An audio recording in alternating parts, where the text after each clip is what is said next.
तो क्या हालचाल। बढ़िया एकदम। So I welcome all of you to the Sai Education Guru YouTube channel में आप सभी का स्वागत है। जी हाँ, MCQ क्वेश्चन को लेकर के आपके सम्मुख उपस्थित हुआ हूँ। आप पूरे वीडियो को देखिए और देखिए ही नहीं बल्कि एक बार सुन लीजिएगा तो आप 100% नंबर निश्चित रूप से उठा सकते हैं। जी हाँ, ध्यान से देखें और इसका लाभ लें। पहला प्रश्न है, राम लक्ष्मण परशुराम संवाद किस ग्रंथ से लिया गया है। आप देख रहे हैं पहला प्रश्न आपका यहाँ सम्मुख दिखाई दे रहा है, राम लक्ष्मण परशुराम संवाद किस पाठ से लिया गया है। रामायण, रामचरितमानस, महाभारत, गीता। तो देख रहे हैं इसका सही उत्तर है रामचरितमानस। इसके बाद अगला प्रश्न है, राम लक्ष्मण परशुराम संवाद पाठ किस भाषा में लिखा गया है। जी हाँ, ब्रज भाषा, अवधी भाषा, संस्कृत और हिंदी। ऐसे तो गोस्वामी तुलसीदास जी दोनों भाषा के प्रकांड विद्वान थे, संस्कृत भी जानते थे, अवधी भी उनका है लिखा हुआ, ब्रज भी लिखे हुए हैं, लेकिन ये रामचरितमानस जो है अवधी भाषा में लिखा गया है। इसके बाद अगला प्रश्न है तीसरे नंबर का, राम लक्ष्मण परशुराम संवाद में किन रसों का प्रयोग किया गया है। शांति एवं करुण रस, वीर एवं रौद्र रस, श्रृंगार एवं भक्ति रस, इनमें से कोई नहीं।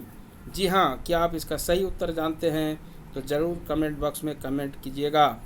देखिए इसका सही उत्तर है 2 नंबर, वीर एवं रौद्र रस। तीसरा प्रश्न आपके सामने है, यहाँ कुम्हड़बतिया कौ नहीं, ये उक्ति पाठ में किसने कही है।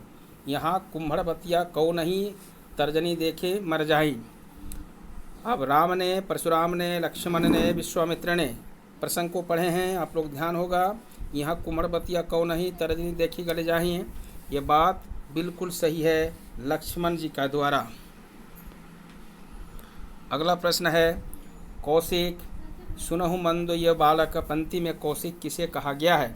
कौशिक सुनहु मंद यह बालक पंक्ति में कौशिक किसे कहा गया है। विश्वामित्र को, परशुराम को, हमको, राम को, लक्ष्मण को। क्या जी सही उत्तर आप जान रहे हैं। यहाँ कौशिक कहा गया है विश्वामित्र को।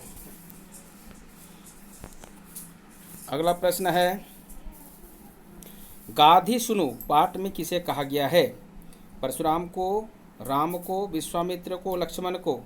तो गाधी सुनु पाठ जो है इसमें किसे कहा गया है, ये भी सही उत्तर है परशुराम को। अगला प्रश्न है,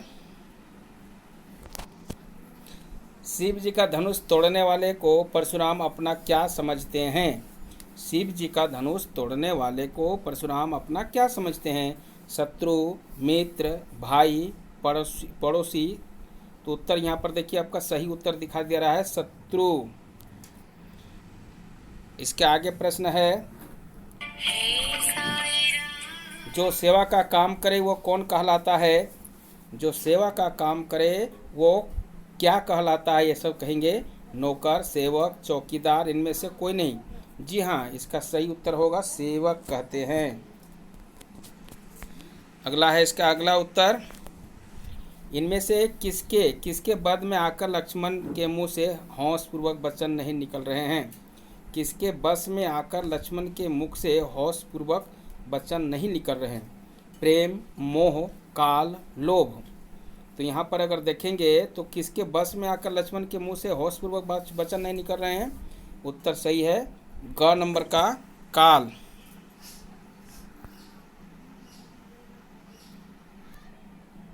इसके अगला है, आप देखिएगा, लक्ष्मण का ये कथन एक फूंक से पहाड़ उड़ाना परशुराम को किन गुण को दर्शाता है।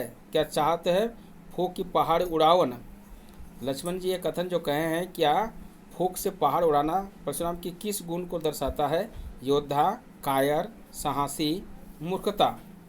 तो यहाँ पर लक्ष्मण का ये कथन जो है सो फूंक से पहाड़ उड़ाने के बाद जो है सो परशुराम की किस गुण को, योद्धा के। आप देख रहे हैं इसमें से सही उत्तर है योद्धा का। परशुराम जी पृथ्वी जीतकर किसे दान कर चुके हैं। माता पिता को, गुरु को, राजाओं को, ब्राह्मणों को। तो सही उत्तर यहाँ होगा 21 बार क्षत्रिय को जो विहीन किए थे, क्षत्रिय को मार गिराए थे और उनके सारे संपत्ति को वो ब्राह्मणों को दान दे दिए हैं। जी हाँ, पांचवा का सही उत्तर ब्राह्मणों को। शूरवीर अपनी वीरता कहाँ दिखाते हैं? घर में, युद्ध में, बातों में, इनमें से कोई नहीं। तो जो शूरवीर होते हैं, योद्धा होते हैं, अपनी वीरता को युद्ध के मैदान में अर्थात युद्ध में दिखाते हैं। परशुराम किस कुल के घोर शत्रु हैं? परशुराम किस कुल के घोर शत्रु हैं? ब्राह्मण के, वैश्य के, क्षत्रिय के, इसमें से कोई नहीं। तो परशुराम जी किस कुल के जो घोर शत्रु रहे हैं? ये सही उत्तर है क्षत्रिय के, क्योंकि क्षत्रिय को ही विहीन किए थे और सहस्त्रबाहु अर्जुन के कारण ऐसा उनके मन में ऐसा विचार आया था। अगला है उत्तर 7 के बाद 8वां प्रश्न जो है, 8वां प्रश्न आप देखिए सामने उपस्थित है। परशुराम के वचन किसके समान कठोर है? वज्र के समान, लोहे के समान, पत्थर के समान। तो अब बार बार देखिएगा, परशुराम के जो वचन निकल रहा है वो वज्र के समान कठोर है। 9 नंबर का प्रश्न है, लक्ष्मण ने परशुराम के किस स्वभाव पर व्यंग किया है? जी हाँ, लक्ष्मण ने परशुराम के किस स्वभाव पर व्यंग किया है? चाटुकारिता, आलसीपन, मधुर, बड़बोलापन। तो यहाँ पर है बड़बोलापन पर व्यंग किए हैं।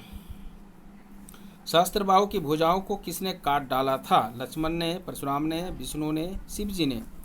तो सहस्त्रबाहु के भुजाओं को काटने वाले परशुराम जी हैं और वही फरसा उसका मात्र अस्त्र है। परशुराम शिव को क्या मानते हैं? पिता, ईश्वर, गुरु, सेवक। तो परशुराम जी शिव को अपना गुरु मानते हैं। परशुराम का स्वभाव कैसा है? उदार, शील, क्रोधी, चंचल। तो देखिएगा, परशुराम का स्वभाव ही जो है सो क्रोधी है, क्रोध है। किसके कहने पर परशुराम ने अपनी माता का वध कर दिया था? तो गुरु के, पिता के, प्रेयसी के, इनमें से कोई नहीं। तो किसके कहने पर अपने माता को भी वध कर दिया? उत्तर होगा पिताजी के कहने पर। परशुराम ने किसके प्रेम के कारण लक्ष्मण का वध नहीं किया?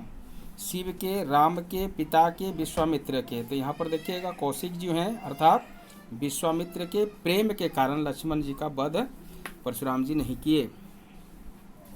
किसके कहने पर परशुराम ने अपनी माता का वध कर दिया था? तो जान गया इसमें से तो क्या उत्तर होगा? किसके कहने पर परशुराम अपनी माता का वध किया था? पिता के। सही उत्तर होगा पिताजी के कहने पर। अगला है, परशुराम के वचन किसके समान कठोर है? तो वज्र के समान, लोहे के समान, पत्थर के समान, लोहे के समान। इसका उत्तर सही होगा वज्र के समान कठोर है। फिर अगला प्रश्न है, सहस्त्रबाहु की भुजाओं को किसने काट डाला था? तो सहस्त्रबाहु की भुजाओं को काटने वाला परशुराम जी हैं। सही उत्तर है परशुराम जी। इसके बाद अगला प्रश्न आपका समक्ष फिर उपस्थित होता है, देख लीजिए। लक्ष्मण का ये कथन, एक फूंक से पहाड़ उड़ाना, परशुराम के किस गुण को दर्शाता है? तो एक फूंक से पहाड़ उड़ाना परशुराम के किस गुण को? योद्धा, कायर, साहसी, मूर्खता। यहाँ पर सही उत्तर होगा योद्धा।